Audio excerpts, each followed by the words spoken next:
25 de mayo, fecha emblemática para la historia argentina, y digo la historia argentina en general, no nos vamos a poner demasiados escolares, sino también para la historia argentina contemporánea.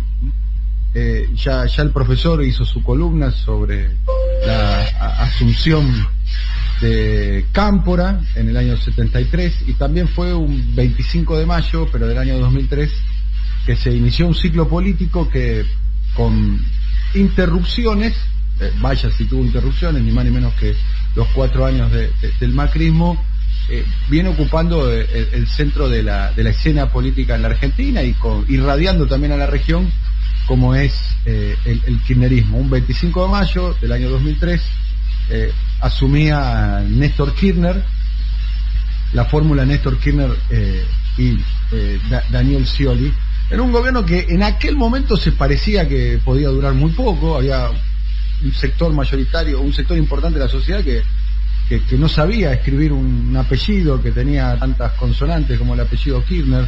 Había asumido con la cantidad, el porcentaje de votos más bajo de la historia democrática argentina, 20 y pico % de los votos, no había podido acceder al balotaje. Sin embargo, con una enorme audacia y vocación para la construcción del poder, se inició un ciclo que irradia hacia nuestros días, y que su último capítulo es ni más ni menos que la vuelta al poder por parte de Cristina Fernández y Alberto Fernández, quien fuera jefe de gabinete en aquel gobierno del año 2003.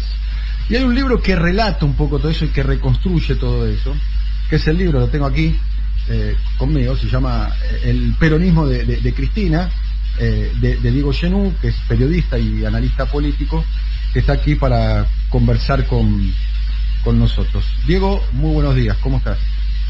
Daniel, muy buenos días, gracias por la invitación.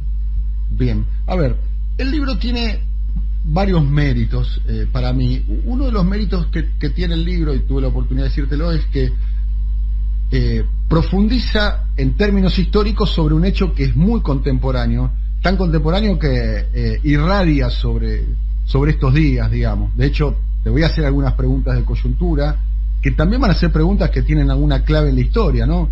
El precio de la carne y su pelea con las patronales agrarias, la relación con la Corte Suprema de Justicia y la justicia en general, como para dar dos ejemplos. Y el libro, insisto, tiene el mérito ese, ¿no? Que puede ser visto sobre un hecho contemporáneo en clave histórica. Y el libro no es sobre Cristina, ¿no? Esto es importante para afirmar. Es un libro sobre el proceso de Cristina en los últimos años del poder, cómo transitó los diferentes actores políticos durante el macrismo y cómo se decidió la vuelta al poder. Y voy a arrancar con una de las revelaciones para mí que tiene el libro, porque además tiene revelaciones, tiene figuritas difíciles, diríamos, en el mercado de las figuritas y de los periodistas y los comunicadores. Es que un diálogo, que es lo primero que quiero preguntarte, Diego, un diálogo que tiene Cristina con Felipe Solá en el plan de reconstrucción, ¿no? Tanto de Felipe enrollándolo a barrilete como de Cristina tratando de sumar actores. ¿Podés contar cómo fue ese diálogo? Sí, es un diálogo, yo creo, debe ser fines de 2018, ¿no? Principio de 2019, ya la crisis del macrismo avanzada, ya yo diría la partitura del peronismo del medio bastante incendiada, o sea, asociado demasiado ese peronismo del medio al macrismo.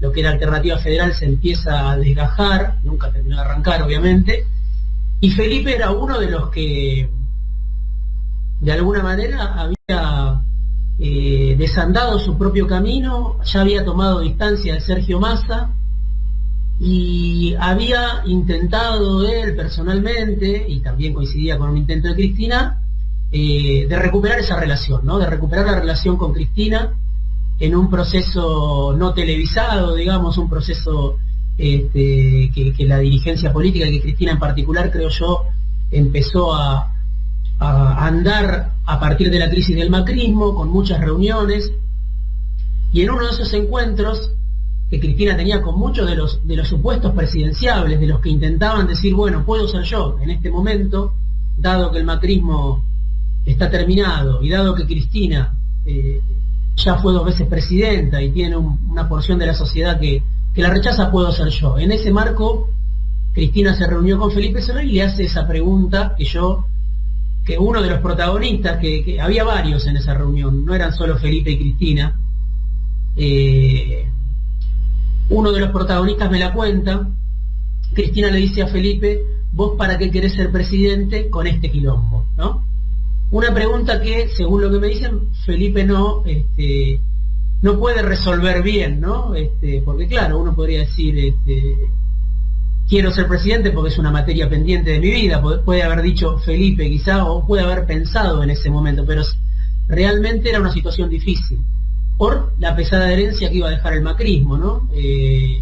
Por la deuda que iba a dejar, por la recesión que iba a dejar, por la inflación que iba a dejar, inflación récord de Macri, y por la dificultad también, me parece, que representaba para el que tomara esa brasa caliente conducir al peronismo, a un peronismo que estaba empezando a juntar sus pedazos, ¿no? De aquel viejo Frente para la Victoria a este Frente de Todos.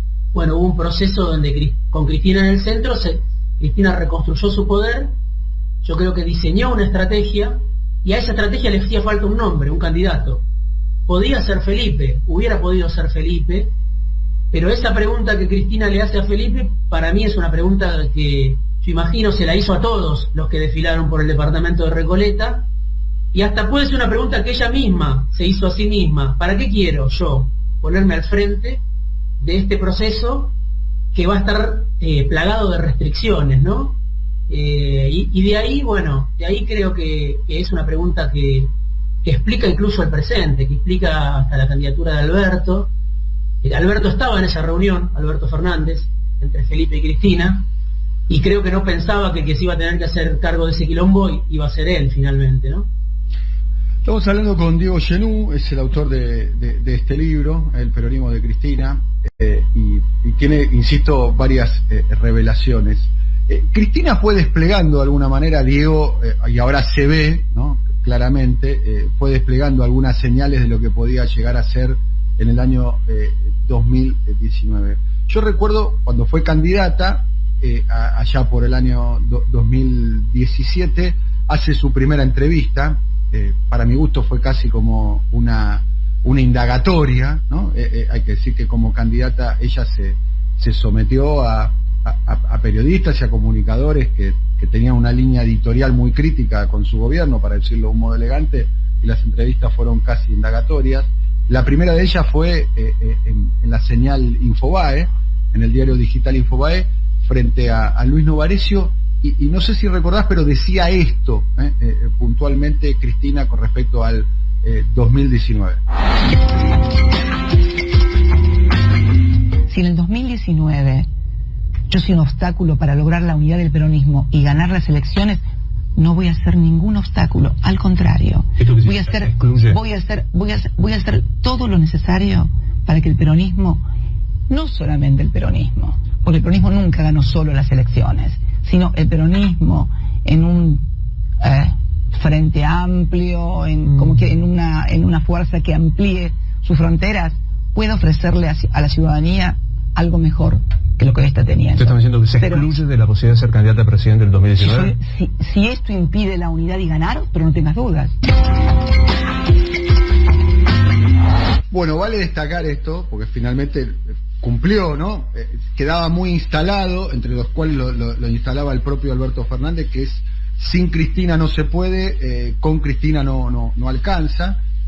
¿Por qué pensás, que terminó eligiendo a Alberto Fernández en clave ya de 1 año y medio de recorrido del gobierno de Alberto Fernández, donde, dicho sea de paso, la premonición que ella le anticipa a Solá se termina confirmando a la N potencia, porque el país no solo era un quilombo, en palabras de Cristina, sino el mundo, ¿no?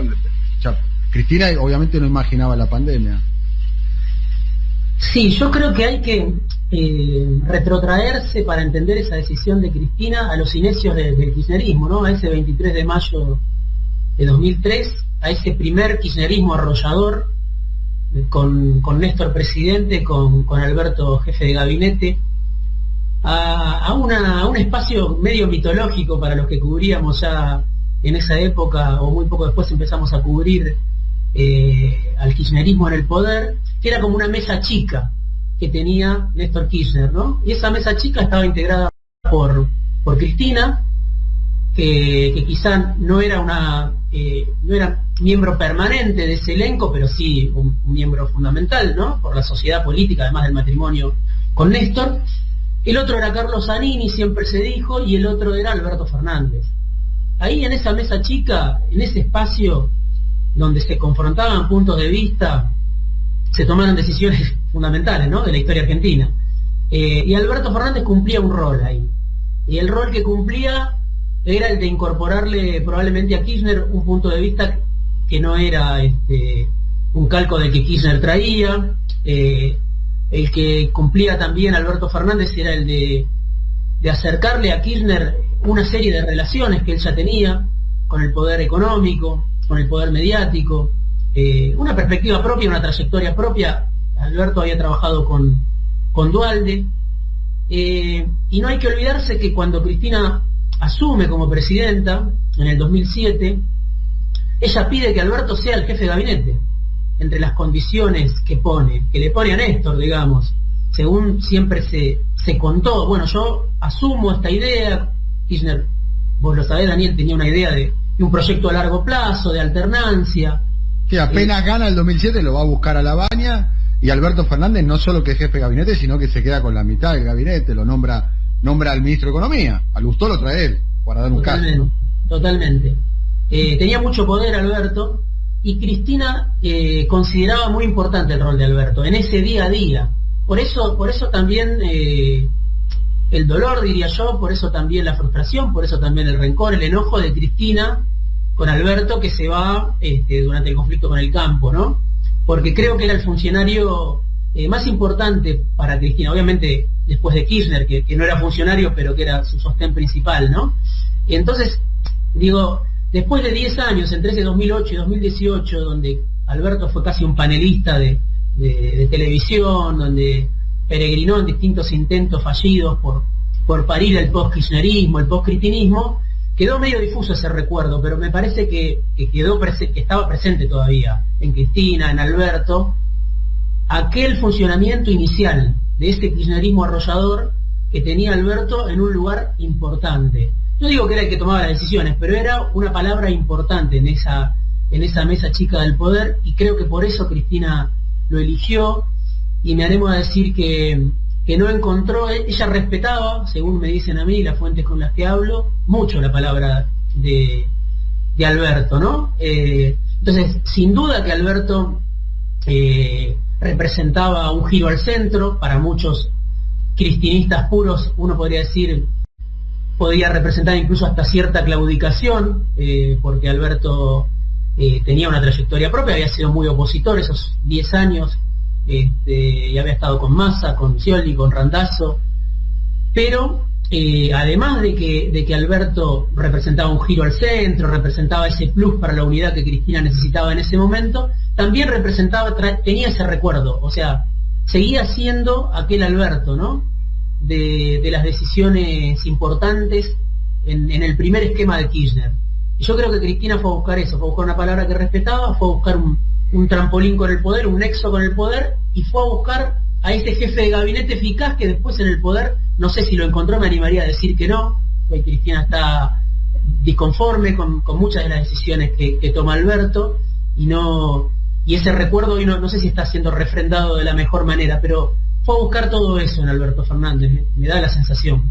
Bien, vamos a poner el momento. A ver, amerita creo la pregunta, y amerita preguntarte a vos, Diego, ¿qué estabas haciendo esa mañana o esa madrugada, no sé, cuando te enteraste? Dicho sea paso, el libro que tengo aquí revela bastantes detalles con respecto a a cómo Cristina preparó la novedad que terminó provocando un terremoto político. Pero ¿qué estabas haciendo esa mañana vos, digamos? Estaba en mi casa, un sábado de la mañana. Claro, amaneciendo y tu reacción fue ¿cuál? Me sorprendí muchísimo, pero muchísimo, pero y me pareció una jugada muy impresionante, una jugada que me hizo acordar a cuando Kirchner vivía. Muchas veces creo que Cristina, por la soledad en la que fue cayendo después de la muerte de Kirchner, después de la ruptura con Massa, con tantos aliados, que Cristina se equivocó y no tomó decisiones acertadas en su último gobierno, pero esa jugada, por la que vos me preguntás, me hizo acordar al mejor Kirchner, digamos, me dejó en un estado de sorpresa, ¿no? De estupor. Una jugada táctica, ¿no? Pareciera ser. Sí, sí. Un movimiento en el tablero que fue, primero que fuera de registro, ¿no? Claramente. Sí. Porque todo el mundo sabía que Alberto estaba volviendo a tener una enorme influencia sobre ella. Estaba el antecedente de la presentación del libro, donde dentro de los simbolismos kirchneristas estaba ella presentando el libro y Alberto al lado de Estela de Carlotto, con lo que eso significaba. Pero sí, todo el mundo especulaba con que él podía ser canciller o podía ser, no sé, jefe de gabinete. Muy impresionante me pareció. Da cuenta, ¿no?, de esto que antes rescatabas, lo que Cristina le dijo a Novarecio en el 2017. Era alguien que ya en ese momento tenía en la cabeza una posibilidad de un frente amplio de unidad. Cuando estaba, yo creo, también en un momento de soledad política, y en esa soledad ella va y compite desde la identidad de Unidad Ciudadana, peleándose con el PJ, con el sello del PJ. Bueno, en 2019 cumple con eso que había anunciado, y que la lógica refractaria, la ceguera, no sé cómo le quieras llamar, llevó a muchos a desoír ese aviso que hizo Cristina, de que en 2019 no iba a ser obstáculo. Yo había escrito justo el día anterior una nota sobre Alberto Fernández, porque veía que Alberto Fernández iba a tener un lugar importante. Y Cristina anunció eso, no sé, a qué hora sería, a las 9 de la mañana, y a las 10 de la mañana se publicó mi nota sobre Alberto Fernández, que obviamente yo la tenía prácticamente terminada, cambié la cabeza, pero veía que Alberto iba a tener un lugar importante, no me imaginé que ese lugar, y también algunos que lo acompañaban ya en ese momento, creían que en esa fantasía que el propio Alberto decía, si Cristina no compite sin el semidios, decía Alberto, en la cancha cualquiera puede ser candidato a presidente, ¿no? Eso lo decía en off, Alberto, ¿no? Eso decía en off, en conversación. Semidios era Cristina, ¿no? Sí, sí. Y Alberto tenía una secreta, yo creo, ilusión, él o alguna de la gente que lo acompañaba, de ese albertismo, de ese peronismo porteño, de sus amigos, de que él podía tener un lugar, ¿no? Obviamente, producto del dedazo de Cristina, producto de que Cristina lo bendiga, ¿no? Pero creo que eso, que no se podía publicar porque era inverosímil, si uno dijera, Alberto quiere ser candidato a presidente, él lo pensaba. En tu libro, que hay varias, insisto, hay varias revelaciones que son muy interesantes. Vos también ahí contás que dentro de la banda de Victoria Peronista, que era la línea interna del grosismo, dicho sea de paso, estoy tentado para preguntarte si hablaste con Carlos Alfredo Grosso, pero no te lo voy a preguntar, pero pareciera ser, por lo menos es una de las voces que más aparece dentro de tu libro, y es otra de las figuritas difíciles, Carlos Alfredo Grosso, una persona muy importante, dicho sea de paso, porque en el ADN de este gobierno PJ Capital hay mucho de grosismo. Me animaría a decir, para mí, esta es una opinión, no es el tema de esta conversación, pero fue el último jefe político y territorial que tuvo el peronismo en la ciudad de Buenos Aires, un hombre brillante desde el punto de vista intelectual de la renovación peronista, que terminó siendo uno de los asesores del gobierno de Macri. Bueno, pero no me quería dispersar, pero una de las revelaciones es que muchos de los compañeros de Victoria Peronista habían anticipado antes que la idea, cuando Alberto Fernández ni siquiera estaba en el registro de la posibilidad de que sea candidato a presidente, ¿no? Sí, a poco creo yo de que Alberto recupera la relación con Cristina y rápidamente, ¿no? Eso, como efectivamente, como dos viejos amigos, rápidamente entra esa relación en un nivel de intimidad sí, muy sorprendente, ¿no? Rápidamente. Yo creo que ahí algunos de esa banda, de Eduardo Valdés, de Jorge Argüello, de Alberto Uribarne, de Julio Vitovelo, de Guillermo Oliveri, ese grupo del PJ porteño, mariscales de la derrota, todos acostumbrados a... Sos muy generoso con el término mariscales de la derrota. Sí, sí, se cansaron de perder elecciones con el macrismo. Es un poco ofensivo con los mariscales. Sí. No, es una escudería que no está acostumbrada al triunfo electoral, digámoslo, ¿no? Sí, sí. Bueno, ellos, en ese grupo de WhatsApp, de los albertistas del corazón, ya se hablaba en ese momento de que Alberto podía ser candidato a presidente, ¿no? Obviamente, a mí uno de ellos me lo avisó, lo pongo en el libro. Sí. Es más, vos revelás ahí un diálogo de WhatsApp o una... Sí, un diálogo de WhatsApp y alguien me dice, tenerlo presente, quiere ser presidente. Y para mí era un dato importante, pero un dato impublicable, ¿no? Porque si yo lo publicaba, el que lo veía decía, bueno, ¿qué está haciendo? Este pibe está trabajando para Alberto Fernández gratis, ¿no? Jugabas tu prestigio, ¿no? Vamos a poner el momento que, insisto, nos sorprendió a todos. Este momento. Cristina, en un video, que creo que este video además tiene otras claves como para interpretar lo que está pasando ahora, si se vuelve a ver. Pero este fragmento elegimos. Ese principio siempre remanido y repetido y tantas veces incumplido del peronismo, de primero la patria, después el movimiento y por último los hombres, bueno, creo que es hora de hacerlo realidad de una buena vez por todas. Y no solo con palabras, sino también con los hechos y sobre todo las conductas. En este caso sería primero la patria, segundo el movimiento y por último una mujer. Permítanme, solo por un instante, un poco de humor feminista. Le he pedido a Alberto Fernández que encabece la fórmula que integraremos juntos. Él como candidato a presidente y yo como candidata a vice, para participar en las próximas elecciones primarias, abiertas, simultáneas y obligatorias.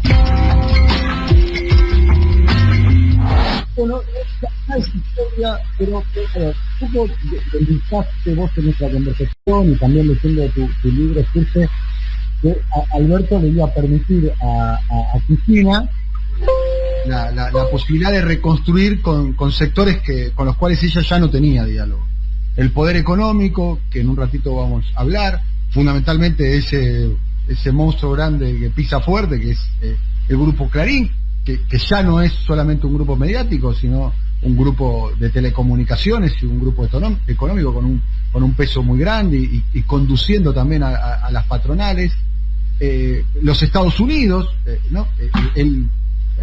Alberto Fernández, cuando fue jefe de gabinete, tenía vínculos de buenos a muy buenos con los Estados Unidos. Bueno, se termina verificando con la incorporación de Gustavo Vélez, con el nombramiento casualmente de Jorge Argüello como embajador y demás. La justicia, ¿no? Alberto se suponía que es un hombre de esa comunidad, de ese ecosistema, ¿no? Se dedicaba, profesor de Derecho, se dedicaba a la abogacía, el estudio compartido con Marcela Lozardo, cuyo marido es socio / amigo de Daniel Angelici. Se suponía que Alberto, la candidatura a Alberto y la elección de presidente Alberto se permitía de alguna manera la reconstrucción de esos vínculos que para Cristina, y vos lo relatás muy bien, está muy bien relatado en tu libro, le estaba vedado. Y te hago la pregunta ahora, que vos un poco lo dejás trascender cuando conversamos. Cristina un poquito está decepcionada con los resultados, digamos, porque en definitiva, más o menos, la guerra con Clarín continúa, por lo menos contra ella, o pareciera que continúa, la justicia no se avanza, la lucha con el poder económico pareciera ser que no se pudo desempatar. En ese sentido, ella puede estar un poco decepcionada con Alberto. Sí, yo creo que sí. Esto obviamente que digo es a partir de conversaciones con gente cercana a Cristina. Una palabra que me mencionas es la palabra eficaz, como que Alberto era alguien eficaz como jefe de gabinete y hoy no logra volcar eso a la hora de la toma de decisiones, ¿no? Yo creo que efectivamente Cristina no está conforme, uno lo puede ver, esto ya no a nivel de la especulación, lo puede ver en sus pronunciamientos de Cristina, no está conforme con parte de los funcionarios que no funcionan, según la definición de la vicepresidenta, muchos tendrían que buscarse otro laburo, como lo dijo, y también con Alberto creo que hubo momentos donde, en general, hubo varios momentos, y no sé, en este momento creo que no es el peor momento de la relación, donde ella se sintió decepcionada por Alberto, ¿no? Podríamos decir, por ejemplo, el caso Vicentín, ¿no? Que fue una medida que se anunció y duró nada, ¿no? Te la terminó dando marcha atrás o frenando un juez de Reconquista, más allá de que obviamente un sector de la sociedad salió a la calle, etcétera, pero digo, se tomó una medida que algunos me decían cerca de Cristina, bueno, cuando nosotros decidimos nacionalizar YPF, los de Repsol se tuvieron que ir, ¿no? Y en este caso querés avanzar con Vicentín y no podés, ¿no? Ya hay una cuestión de procedimientos que no termina de funcionar, y yo creo que eso a Cristina la decepciona. En la misma carta donde Cristina habla de tenemos que resolver el peor problema de la Argentina, que es la economía bimonetaria, Cristina dice, juntémonos con todos, con el poder económico, con el poder mediático, con quien sea. Pero a la semana se produce una reunión, vos que conocés mucho el tema, que lo seguís, bastante inédita, ¿no? Que es una reunión con AEA, no es porque sea inédita que un ministro de Economía se reúna con Mañeto, y creo que fue también incluso Paolo Roca, como para nombrar dos personas muy destacadas, sino la locación, ¿no? En el propio Ministerio de Economía. Sí, ¿no? Sí. Por eso digo, yo creo que Cristina, con esa carta donde dice lo de la economía bimonetaria y dice las decisiones las toma el presidente, no me echen la culpa a mí si esto no avanza. Ahí dice, vayamos a un acuerdo si es necesario, el gobierno estaba pasando un mal momento, el dólar estaba a 195, el dólar blue, había una inestabilidad bastante fea, y Cristina dijo, bueno, no me digan a mí otra vez, en el sentido de lo de Novarecio, lo interpreté yo, no me digan que yo soy el obstáculo para esto, si hay que hacer un acuerdo, hagamos un acuerdo, ¿no? O sea, como que Alberto, ni con Vicentín, que sería avanzar en una medida si querés audaz, ni con el acuerdo, ¿no? Ni me cerrás el acuerdo, ni vas a a un plan de mayor audacia, ¿no? Ninguna de las dos cosas termina de cuajar con Alberto. Me parece que eso deja traslucir Cristina con lo que dice. ¿Cuál es el mérito de Alberto? Al revés, te lo planteo. Bueno, tampoco es lo que quería Clarín, ¿no? Y esto me lo decía alguien cercano a Cristina. No es lo que quiere Cristina. Cristina quería otra cosa probablemente. Pero tampoco es lo que soñaban en Clarín. ¿Qué soñaban en Clarín? Que Alberto llegara a la presidencia. Claro, que Alberto llegara a la presidencia y se deshiciera, se desdijera de muchas cosas y culpara a Cristina de muchas cosas. Bueno, eso Alberto hasta el momento no lo hizo y creo que Cristina lo considera bien. Que todavía esa alianza sigue, más allá de la adversidad, de la dificultad, de las diferencias. Yo digo, es un frente que tiene la contradicción adentro, sin embargo la alianza sigue firme. Alberto no recita los discursos de la oposición, ¿no? En todo caso, bueno, no avanza y muchas veces le dice a todos lo que quieren escuchar, pero no avanza en el sentido de que Clarín, creo yo, o el Círculo Rojo, o el establishment, esperaba que Alberto avance. Bien, a propósito, creo que la locación fue el Malva, ¿no? Allí se produjo un encuentro, creo que organizado casualmente por el Grupo Clarín, con la presencia, entre otros, de Fernando Henrique Cardoso, quien fuera presidente de Brasil en dos oportunidades. Alberto ya candidato además en la pole position, digamos, un candidato expectante, un candidato que podía ganar. Había ganado las PASO ya. Había ganado las PASO, ok, sí, bueno, ya sí. Era presidente, podríamos decirlo, casi faltaba la formalidad de la elección, pero era presidente, y se encuentra, por lo menos es la primera vez que se encuentra públicamente cara a cara con Mañeto, y pasaba esto. Y la la verdad es que sensatamente ninguna sociedad puede vivir en paz con esa lógica. Ninguna sociedad. Yo tengo muchos amigos periodistas, que son periodistas, escriben como periodistas, siguen actuando como periodistas, a pesar de ser mis amigos. Y son gente de bien. No tengo ninguna duda que son gente de bien. Y en la mayoría de las veces no están de acuerdo con lo que yo pienso. Ahora, ¿cómo vamos a vivir en un país donde se ponen figuras de esos periodistas para que la gente la escupa?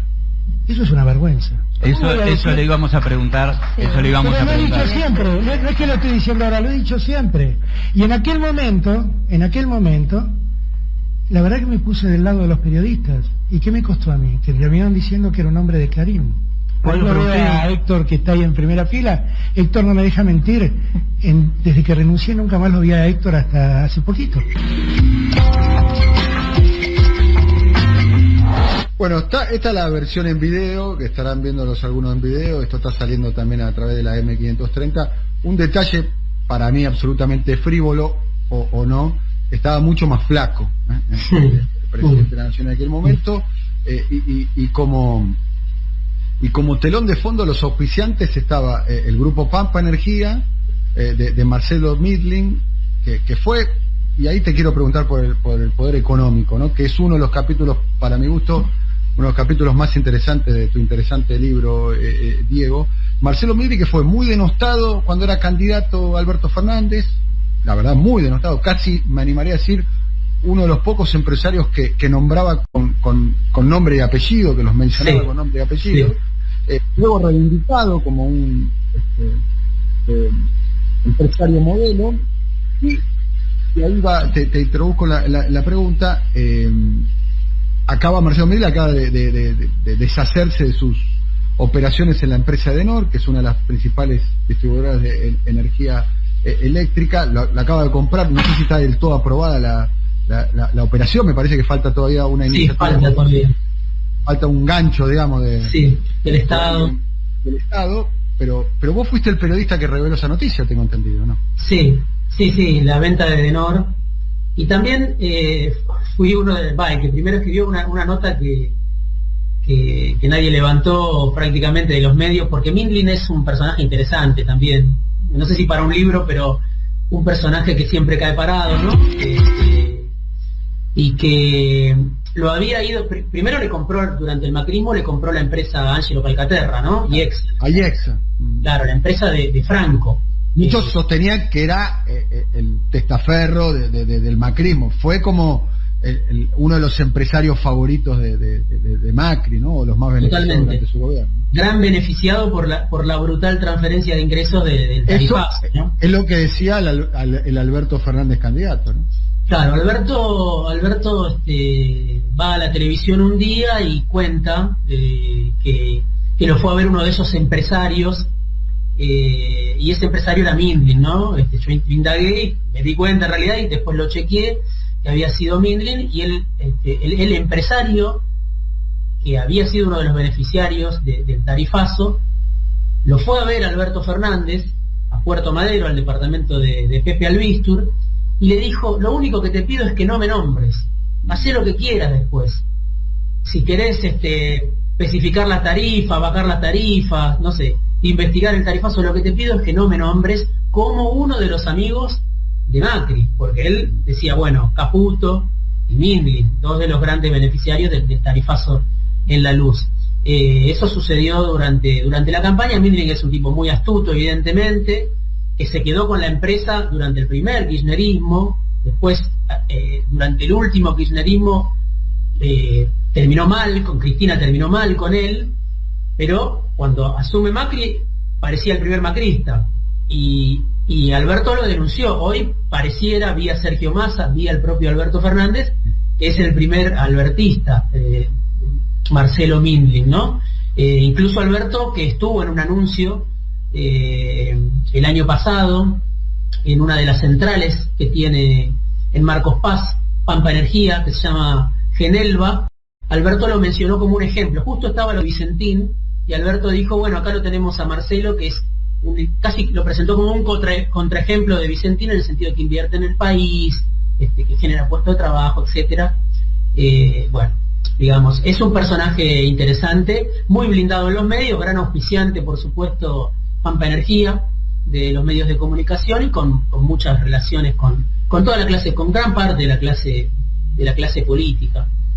Edenor, supuestamente, falta la aprobación del Estado, Midland la estaría vendiendo, Pampa Energía, a un consorcio integrado por Daniel Vila, el empresario de medios, entre otras cosas, y estaría también ahí José Luis Manzano.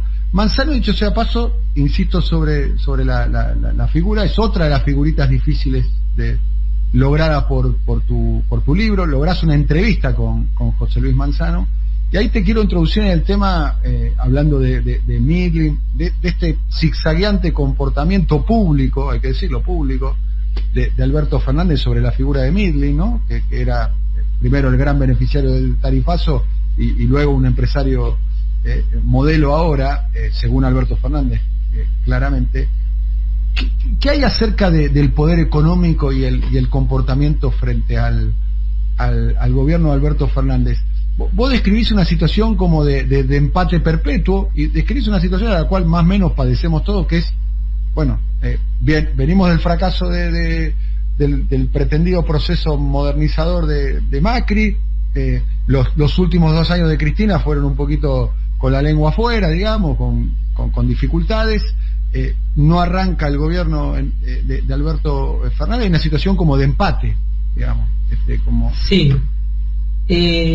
Claro, yo creo que está ahí, ¿no? Está el horror todavía del macrismo para muchos, y eso es lo que impide, porque se creyó mucho en el macrismo, y eso está contado mucho en el libro, ¿no? Se invirtió mucha energía, mucho tiempo, se esperó durante muchos años, ¿no? Un espécimen como Mauricio Macri que viniera de fuera de la política, podemos decir, si bien tiene muchos años en política, pero no venía de los partidos tradicionales. Era una oportunidad muy grande, con el cristinismo ya después de muchos años desgastado, y con el apoyo formidable que tuvo. Los empresarios lo apoyaron con mucho entusiasmo. Hay que acordarse del coloquio de idea de 2017, Daniel, en Mar del Plata, donde volvieron los dueños, volvió Paolo Roca, volvió Bulgeroni, volvió Coto, obviamente estaba Ratazzi. Había una euforia en ese momento, había periodistas de renombre, digamos, entre los panelistas. Se hablaba de la oportunidad única, ¿no? Y en ese momento, bueno, después de que el macrismo se había confirmado aparentemente como una fuerza arrolladora, a pesar de todas las dificultades del ajuste del tarifazo, había ganado las elecciones, y en Mar del Plata se vivió una fiesta en ese 2017, y ahí los empresarios creían, ¿no? Creían, ahí estaba Monzó, ahí estaba Pichetto, ahí estaba Bocio, ahí estaba ese peronismo del medio que venía a sustituir al cristinismo, ¿no? Entonces yo creo que después de eso, que el fracaso vino tan rápido, ¿no? Y fue tan estrepitoso, hoy yo no creo que ningún empresario se arriesgue a volver a apostar por Macri, digamos. No sé, por Rodríguez Larreta, si se define esa interna, ¿no?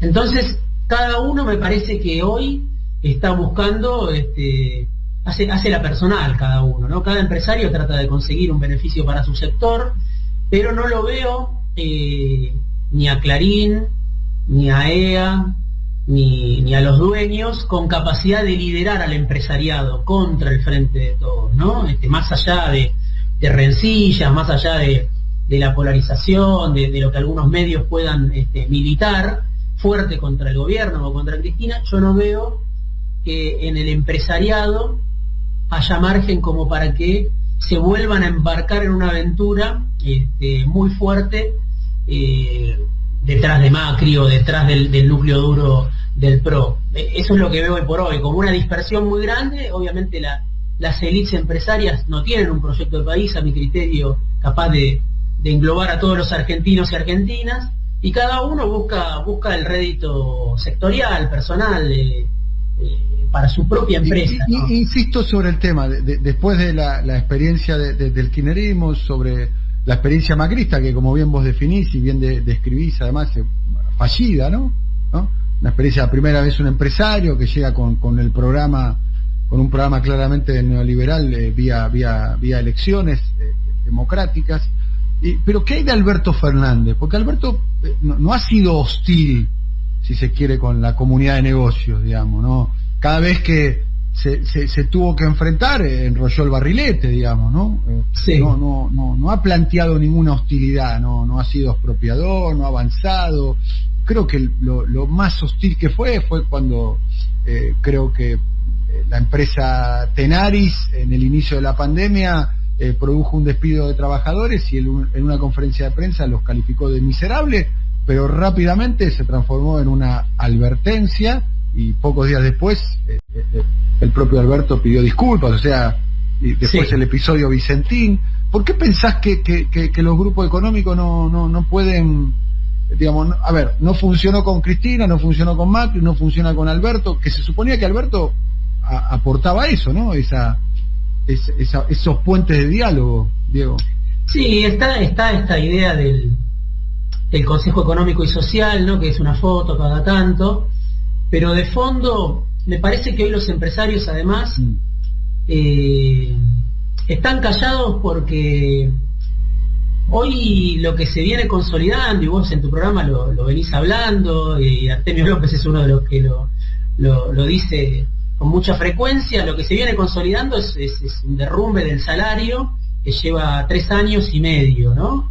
Hoy los salarios cayeron en los últimos 3 años y medio un 25% en promedio, en el Estado más. Eso se llamaba ajuste en alguna época, ¿no? Ajuste sobre los ingresos. Hay una licuación de los ingresos, la inflación pasa por arriba, y entonces digo, el establishment se ve beneficiado por eso. Y entonces, mientras no haya una recuperación del salario, Alberto... Pido la palabra. Sí. Pido la palabra porque hay algo que no lo tenía presente, que me gustaría... Sí. Hay una entrevista que vos también destacás en el libro y la ponés en valor. Creo que fue una entrevista para el diario El Mercurio del economista argentino Guillermo Calvo, ¿no? Sí. Para mí esa entrevista es como para volverla a interpretar ahora, ¿no? Sí. Porque Guillermo Calvo dice, ojo, que lo que viene después es un ajuste que solamente lo puede llevar a cabo el peronismo con la capacidad de control social que tiene de las calles y del conflicto. No sé si estoy traduciendo. Es muy pertinente, sí, es muy pertinente esa frase, ¿no? Que Guillermo Calvo la hizo en plena campaña cuando todavía no estaba tan claro que el Frente de Todos iba a ser una alternativa potente, ¿no? Sí. Y Guillermo Calvo, bueno, un gurú de la ortodoxia, que está entre los que predijo el efecto tequila, ¿no? O sea, como muy escuchado en los centros financieros, planteó, yo apuesto más al peronismo para hacer el ajuste que a Macri, que está desgastado, ya se demostró impotente. ¿Y en ese punto en ese punto no es exitoso entonces lo que está pasando? Digo, yo creo que hay ajuste, vos lo definiste, hay ajuste, hay control de las calles, control de la efectividad del conflicto social, ¿no? Sí, yo creo que es muy muy interesante ese punto. No va a estar en los medios de comunicación de mayor audiencia o de mayor poder económico. Es como un tema que nadie quiere mencionar. Parecería al presidente y a sus ministros, a algunos por lo menos, les resultará incómodo admitir esto. Admitir que hay una reducción del salario, ¿no? Que hoy, yo lo digo y lo escribo como puedo y trato de expresarlo, y no soy el único obviamente, la pandemia deja ganadores y perdedores. No es cierto que la pandemia nos afecta a todos por igual, ¿no? La pandemia sirvió para frustrar un proceso muy incipiente de recuperación del salario que se dio durante los 2 o 3 primeros meses del gobierno de Alberto, ¿no? Diciembre, enero, febrero, marzo, y de ahí para acá el salario empezó a caer.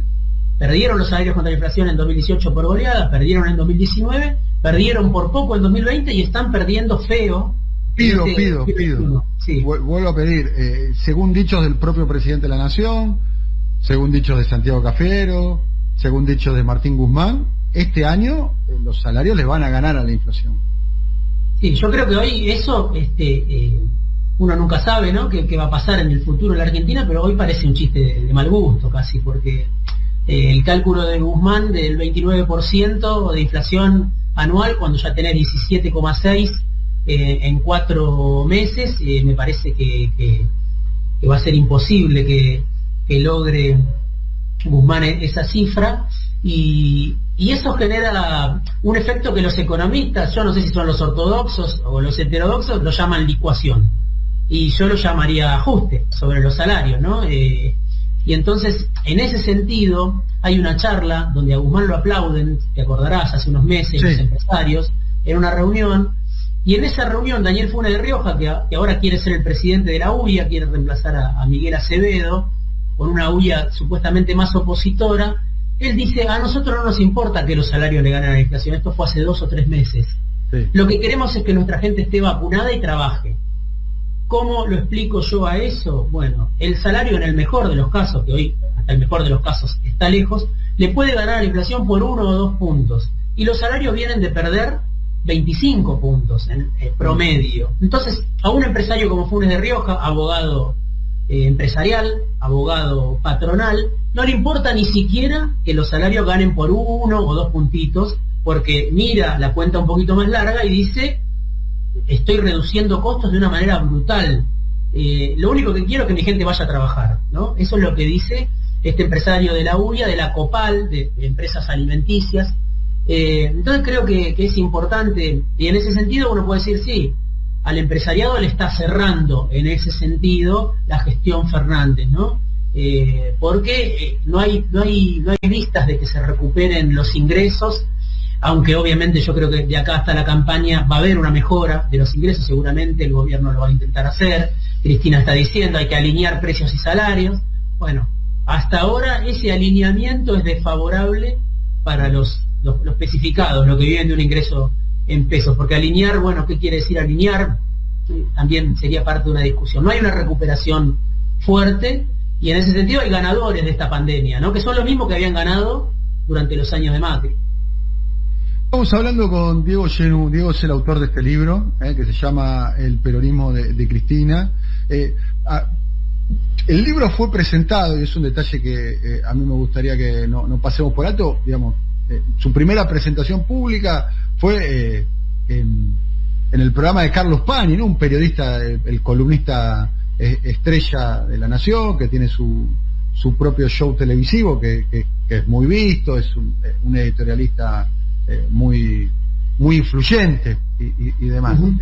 Y el libro tiene, ¿no?, dentro de sus méritos, que recibió elogios, no sé, escribió una muy buena nota en el diario.ar el ensayista y escritor Juan José Becerra, en el día de ayer, el día domingo. Pañi también destaca el libro, y demás.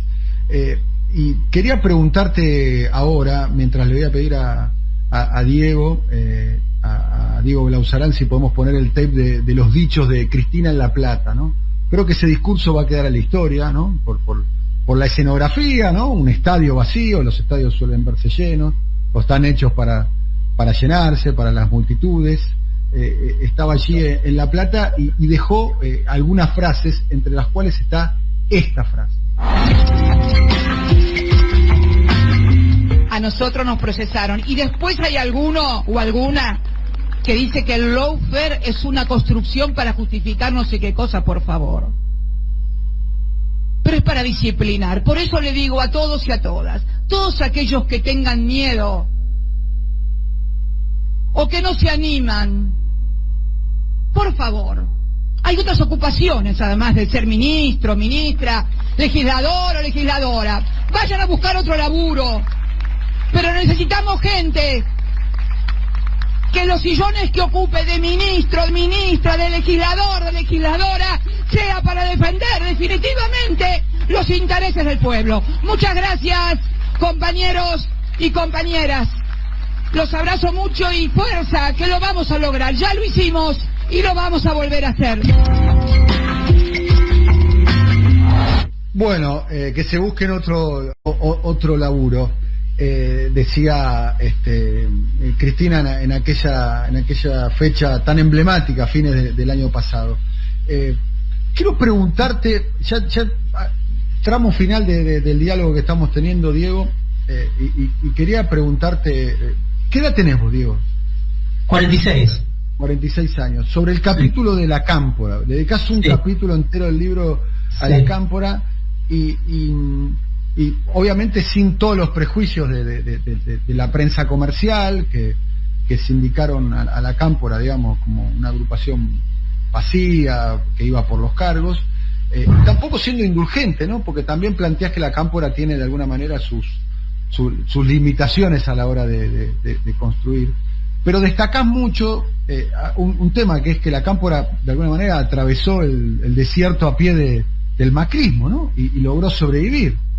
Y también calificás a la cámpora como un proyecto a largo plazo. ¿Qué estás vislumbrando en la cámpora hoy, Diego? Bueno, primero es difícil, ¿no? Poder entrarle. Por un lado, un poco lo que vos mencionás. Son muy misteriosos, ¿no? Claro. Son difíciles de entrarles. Una de las entrevistas que no conseguí tenía que ver con la cámpora, justamente. Entonces, es difícil poder hablar con ellos. Y bueno, obviamente ese vacío lo llenan los prejuicios muchas veces, ¿no? Entonces, bueno, ante ese silencio, cada uno ahí lo que hace es construirse su propia cámpora. Por suerte tengo relación con muchos de los integrantes, o con algunos de los integrantes de la organización, y fui armando, me parecía central, creo que es un actor central de la política, central del Frente de Todos, y me parecía central darle un capítulo.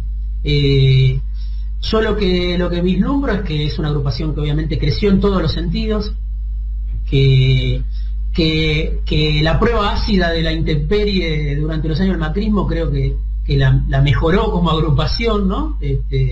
Porque había sido construido, y yo creo que ellos lo reconocen. Alguna entrevista que hice con el Cuervo Larroque, él mismo un poco lo dice, o sea, había sido alumbrada desde el poder la organización, ¿no? Por Néstor, por Cristina. Era la agrupación de los hijos del poder, guste o no, más allá de que muchos tenían una militancia previa. Se encontraron con un poder muy grande en ese cuadro donde Cristina estaba sola, ¿no? Sin Néstor, y tuvieron que ocupar un lugar, y lo ocuparon, creo yo, como pudieron. De ahí para acá hay un esfuerzo muy grande de construcción en el sentido más amplio, me parece a mí, y de construcción a futuro, y de construcción y de vocación de poder, ¿no? Y en esa construcción, hoy yo creo que Sergio Massa tiene un lugar como socio muy destacado de Máximo Kirchner, ¿no? Que a mí me sorprende. ¿Cómo lo ves a Máximo en eso? Digamos, vos decís que la cámpora no le gusta utilizar el término madurar, sino evolucionar. ¿Cómo ves la evolución de Máximo de una figura misteriosa, que casi no se le conocía ni el rostro ni la voz? Hoy es el jefe del bloque, hoy bueno, todo indicaría que va a terminar siendo titular del PJ en la provincia de Buenos Aires. O sea, ¿hacia dónde va, digamos? ¿Qué ves en la cámpora en esa construcción de...? No, yo creo que hay un crecimiento muy, muy elocuente de Máximo. Se puede ver cuando él habla en diputados, durante las sesiones, tiene el respeto de una parte de la oposición, incluso no solo de su propio bloque, que obviamente él lo conduce, sino que además hay un sector de la oposición con el cual teje acuerdos. Te menciono uno, por ejemplo, el grupo de Nosiglia, Jacobiti, Carrizo, son legisladores del radicalismo con los cuales la cámpora tiene relación, ¿no? El impuesto a las ganancias se mejoró, según Máximo, a partir de incorporaciones de ellos. A ver, ahí hay una punta ahí, digamos, ¿no? Sí. Porque este modo de construcción, digamos, de que tenga buenas intenciones o buenos vínculos con el nosiglismo, hay algo ahí con la Junta Coordinadora, se ve reflejado en ese modo de una organización que fue juvenil, muy poderosa, y que aún hoy, 20, 30 años después, perduran los bolsones de poder controlados por la por la Junta Coordinadora, bueno, sin ir más lejos, lo que es la Universidad de Buenos Aires, para dar un ejemplo, ya que lo nombraste a Emiliano Jacobiti, o los juzgados, o en la justicia, o en los servicios de inteligencia. Todavía hay lugares, resortes de poder de aquel radicalismo juvenil de los 80 y de los 90. ¿Pensás que la Cámpora también se mira en ese espejo? Yo no sé si se mira en ese espejo, pero sí creo que hay un código común con algunos actores de la oposición, ¿no? Que tiene la Cámpora, que quizá Cristina hoy, por su rol, por su historia, por haber sido dos veces presidenta, por ser la vicepresidenta, no puede ocupar o no le interesa ocupar, o es una etapa ya cumplida para Cristina, pero creo que la Cámpora, más allá de la polarización, etcétera, tiene relación con la dirigencia política en general, y que me animaría a decir que Coti lo conoce a Máximo, que es probable que haya desde hace mucho tiempo, desde que era chico, y creo que ahí hay algo, ¿no? De un diálogo político que tiene poco que ver con lo que vemos en los medios, y un radicalismo que tiene poco que ver con, llamémosle, los denunciólogos del radicalismo, ¿no? Es un radicalismo más acostumbrado a la rosca, al poder, a la negociación, a los recursos. Yo creo que hay algo ahí. De hecho, alguno puede hacer una nota a partir de eso, pero digo, efectivamente esto es público, lo que te digo de que Máximo mencionó a Jacobiti en su discurso de cierre sobre ganancias, y en el tema Paso también es un tema que ellos lo mencionan. Digo, por fuera de la histeria y de la polarización, hay vasos comunicantes entre sectores del oficialismo y la oposición. La Cámpora tiene un músculo ahí, que viene ejercitando, de relaciones con el poder económico, de relaciones con otros actores de la política, con los cuales en algún momento se puede llegar a algún tipo de acuerdo, o en una ley, o en un proyecto de país, o no sé en qué tipo de reparto de poder. Yo creo que eso está. Todo en Argentina es muy inestable, lo que hoy avanza mañana retrocede, pero eso existe, y por eso lo menciono. Estamos viendo ahí la tapa de tu libro, Diego Genú, el peronismo de Cristina, Alberto, y ante la atenta mirada de Cristina. Te agradecemos mucho el diálogo con nosotros aquí en Siempre Soy. Para el final quería algunas preguntas para conocerte, o mejor dicho, para que conozcan también los oyentes y conocerte un poco más. Vos tenés una historia personal atravesada por la política. Sí. Fuiste militante de hijos. Me gustaría que cuentes hasta donde tengas ganas, para que los oyentes te puedan conocer un poco más, Diego. Sí, bueno, es importante, ¿no? Para mí, a la hora de juzgar un poco lo que es el kirchnerismo, esa experiencia previa que tuve yo como militante de hijos, fueron unos cuantos años, entre el 96 y el 2003 aproximadamente, y eso, bueno, me formó, ¿no? Me formó políticamente, más allá de mi historia familiar, que obviamente también me marca, pero fue una especie de escuela para mí, como para otra gente, ¿no? Hijos, una escuela política en los 90.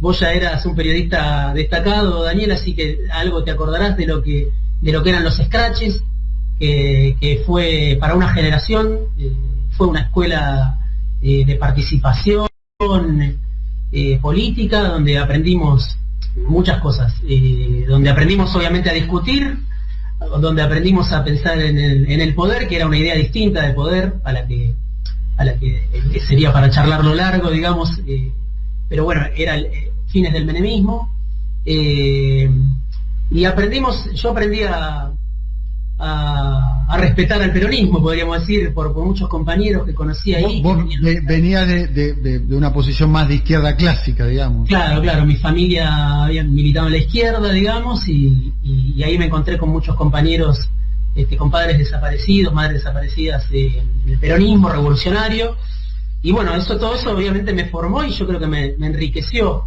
Después, bueno, vino el kirchnerismo y para todos fue un impacto muy fuerte, porque porque no nos imaginábamos, por lo menos yo, que desde la identidad del peronismo se pudiera volver a desatar o a protagonizar un proyecto político con fuerza y que el Estado vuelva a tener un lugar protagónico en la política. Cuando yo militaba en Hijos y teníamos discusiones, para mí el Estado era el lugar de la impotencia, ¿no? De repente ya vino Duhalde, ya vino Kirchner y bueno, refutaron muchas de esas ideas que yo por lo menos tenía. Así que nada, es para charlarlo largo, pero sin duda me marcó la militancia de los derechos humanos y en una agrupación de una generación pre-kirchnerista, podríamos decir. Diego, te agradecemos mucho el contacto con nosotros. Estuvimos acá presentando tu libro, El peronismo de Cristina. El libro está recientemente editado, hace pocas semanas atrás, por la editorial Siglo XXI. Y bueno, agradecemos tu tiempo. Te mandamos una... Daniel, te agradezco muchísimo. Fuiste el primero que te quiero decir que me entrevistó cuando saqué el libro de Massa, hace muchos años. Bueno, ahora el primero de este libro fue Pañi, mirá cómo levantó. Ahora el primero fue Pañi, porque vos estuviste un poquito... un poco lento, pero un poco Pañi y yo... A ver, entre Pañi y yo elijo a Pañi, así que no hay problema. Pero yo te pedí esta posibilidad de poder hacer esta entrevista con vos. Me interesaba mucho por vos y por la gente que te escucha también y por el lugar que tenés. Así que te lo agradezco.